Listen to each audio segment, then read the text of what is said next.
Hello, my name is Cindy Brison. I'm a dietitian with Nebraska Extension, and today we're going to talk about what to do with your abundant produce, whether you're growing it, whether you are buying it at a farmer's market or the grocery store. There's so many things in season right now, and sometimes you might have a little more than you can use or you can eat right away. So we're going to talk about some things you can do with them. So right now in my garden, I have a ton of tomatoes. I mean, a ton. And we can't eat this many tomatoes before they go bad. So this week I have been making some salsa, fresh salsa. I've been making spaghetti sauce. Anything you can do with the tomato, I've been making it. It goes in salads. So what happens if you're tired of eating them? Well, you know what? You can clean them and you can core them and pop them in the freezer. Something very simple to do. With tomatoes, they go in the freezer. You can can them. We're going to talk about that in a minute. There's so many things you can do. So tomatoes. So tomatoes, you can can them. You can make canned salsa. You can freeze them. You can freeze salsa. If you have a favorite salsa recipe, you want to freeze it, totally can do that. Freeze it in a little plastic food grade container or a zipper bag and pop it in the freezer and take it out as you need it, because salsa is going to be mushy to begin with, and in the freezer it's not going to make it any worse. Some of the things we like to do with produce when they're in season, I know we've had a lot of zucchini, eggplant is becoming in season, any other sort of squash, yellow squash, onions, anything like that right now, potatoes, those are all things that you're going to see a lot of, and they're inexpensive and they're really tasty right now. But what can you do with them? One of the things I like to do with vegetables is I like to throw them on the grill. It doesn't heat up your house on a hot day. You can cut them up and put pieces in here. You can take another grill pan, or you can just take some sort of like zucchini, cut it long and put a little oil on it and then put it on your grill, and that's a wonderful way to have some vegetables and use them up. Put it on a sandwich, put them in lasagna. But these grill pans work really, really well. Things don't fall out, but you still get the grill marks, and it gives it that nice grilled flavor. So even if you're cutting up some peppers or onions in here, really works really well. What happens if you don't have an outdoor grill though? Well, then you can get, if you have an indoor grill pan, these still make the grill marks on here. Putting onions or zucchini, I do a lot of grilled zucchini. We put a little bit of oil on it, put it on the pan, and give grill marks. And then I put it in the refrigerator, and I either use it on sandwiches or I cut it up and use it in salads. Like I said, you could use the long pieces of zucchini for a little lasagna. It works really, really well. One of the things that's in season, has been for a little while and will be until the first frost, are fresh herbs. What am I going to do with all my fresh herbs? Well, with things like dill or oregano or thyme, if you have a lot of it and you want to do something to preserve it before it starts to die off, one of the things you can do is you can wash oregano and thyme, and you can wash it and pat it dry, and you can put it in a little zipper bag, and you can stick it in your freezer and just pull it out as you need it. What happens if you don't want to keep so many things in your freezer? Well, then you can take plain old sheet pan, you take a cooling rack that you'd put your cookies or your cake on. You can put a layer of cleaned herbs on there, pop them in your oven on low, kind of crack the door open so it gets some air circulation, and it doesn't take very long to dehydrate your herbs, and you have them for the next year. You want to make sure though that they get totally dry and that you put them in an airtight container when they're done. This is a really simple way, but I don't like to dehydrate anything in the house until this fall when it starts to cool off, because on days when it's 90 degrees, the last thing you want to do is have your oven on and have it open. That's not very good.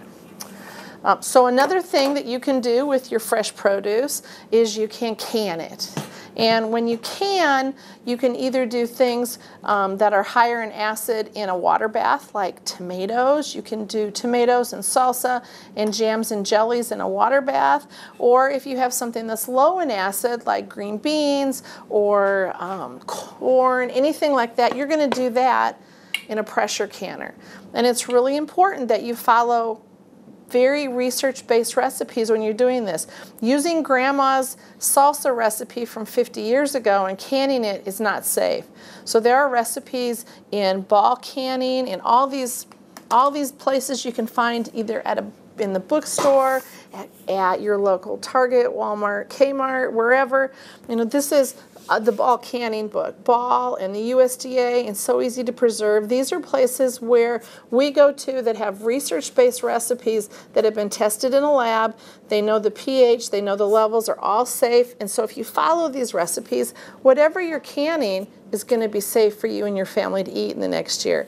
If you start making up recipes and you can it, the chances of botulism are pretty good. So you really don't want to do that. You don't want to go through all this trouble and then have it spoil in a week or two.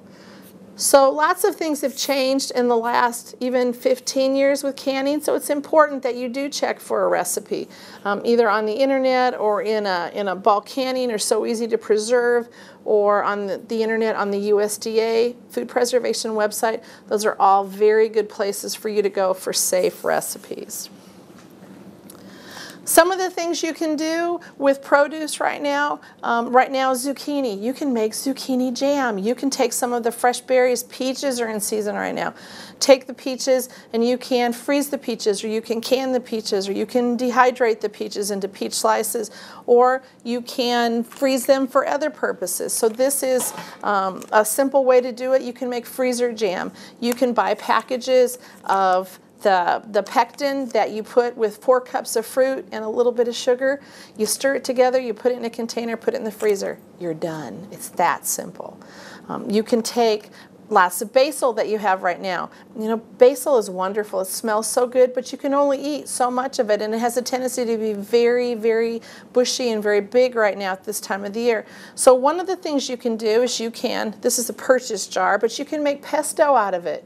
If I were making my own pesto, which I like to do, then you can take it, make a batch of it, and stick it in an ice cube tray of some sort and put it in the freezer, and then once it's frozen, pop it out and put it in a freezer bag, and anytime you need pesto now for the next 6 months or so, you just pop a few out, put them on pasta, put them on a piece of bread with some cheese for a meal, anything like that. But it's a real simple way to save them. You do a little work now and it's going to save you a lot of time later. And these are things that are very nice. They're rubber, they go in the dishwasher, and you can use them again for ice cubes or whatever else you want to do. So this is not a one-time deal.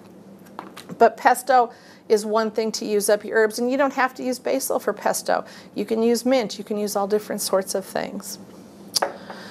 Canning. When you're canning, whether it be in a hot water bath or in a pressure canner, you need to use appropriate jars. You need to use canning jars. Canning jars are made so they can withstand heat, they can withstand cold, and they can withstand the freezer. So if you want to put freezer jam in here, you fill it up to this bottom rim. You need to leave an inch headspace. You put the top on, you stick it in your freezer. It'll swell a little. It'll be just perfect. It won't blow the lid off, and your jar's fine. Take it out when you need it. If you're going to can with it, you want to make sure that you put it in your hot water bath, or you put it in your canner and you don't screw the lid on too tight so the air can come out and you're preserving your food safely. Something as simple as not preserving your green beans appropriately can lead to botulism and can cause people to die. And that's not what your goal is when you're doing food preservation. You want to feed your family healthy, safe foods. So please don't use mayonnaise jars. Don't use other food grade jars. Make sure that if you're canning that you are using canning jars that are made for just that purpose. Do not reuse your seals. Once you've canned with the seal, it's done. When the jar is empty, you throw the seal away. You can buy new seals. You can save your rings and reuse them, but never reuse your seals. Once they've sealed, that's it. They're a one and done deal. And I find that people who they can for a period of time, and then they get tired of canning, and they make sure that they get rid of their canning jars. So you can go to a garage sale or a Goodwill or a church sale, and you can find canning jars pretty inexpensively.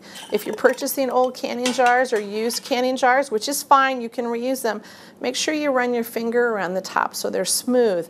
If there's any chips or anything in the top, the seal is not going to seal and you're going to have problems. So make sure that there's not any damage, they're not extra scratched, because any of those places where there might be a scratch could be a soft spot in the jar, and it could cause the jar to explode, and that's not something you want either.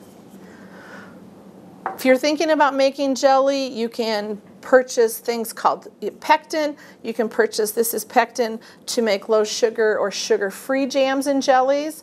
There's things where you can make jams and jellies with pectin where you add some sugar. There are recipes where you can make jams and jellies with no pectin and lots of sugar. So it's one of those things, depending upon what you have and what you're making, you know, read the instructions is very important. Jams and jellies are very scientific, and if you don't follow the recipe, then you might not have a product that gels. But please don't throw it away if it doesn't gel. If it doesn't gel, then you can take it and you can still put it in your jars and you can still can it, or you can still freeze it. But you know what? Don't use it on your toast. Use it on your waffles or your pancakes, or use it on some ice cream. It tastes really good. When you're freezing things in the freezer, you want to make sure you're using freezer bags. They hold up really well. They don't crack in the freezer. They usually have double zippers on them. Make sure you squeeze as much air out as possible when you're freezing things.